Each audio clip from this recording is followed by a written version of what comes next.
Okay.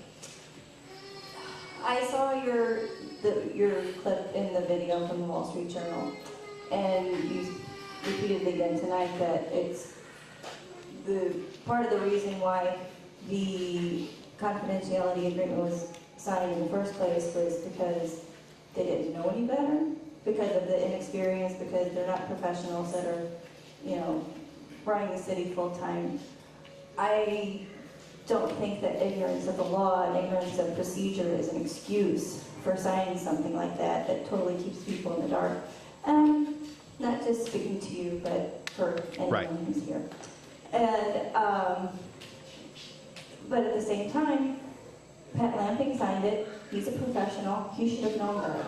And he's in your office. So, have you said anything to him about this? I have no idea until those words came out of your mouth this very second that Pat had signed it confidentially. Honest to goodness.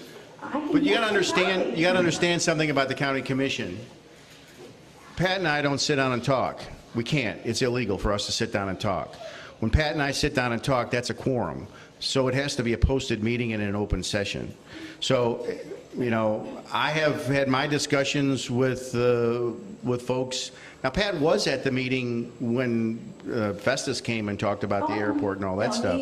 But he never told me that he signed it. So, and I'm not questioning that. Maybe he did. Well, and, other professionals such as, actual city staff and things, I would supposedly consider them professionals, and they signed it as well. So, well, they answer to the mayor and board. And if the mayor and the board said sign this, they should have signed it. I mean, and when I was speaking to inexperience, I didn't necessarily mean your board of aldermen. I meant the other side.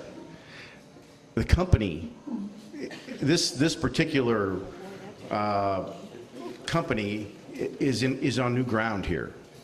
To my knowledge, they've never done anything like this in the past. So this guy he's inexperienced. So it gives us even more reason to really, vet him and see exactly now what we need to do, and what I have done is encourage him to hire professionals to do the job for him, and let him, stay out and shoot birds or whatever he does, and let professionals do it. And I think we're moving towards with the agreement with Alvarisi. He's hired a professional, as I understand it, a PR firm. He's looking for professionals who have been through this before, and that's a good sign. That's a good sign. I want to move forward and things like that, but this whole thing started with that confidentiality agreement. Right. So I understand. I can't lose sight of that. And he made some very silly mistakes.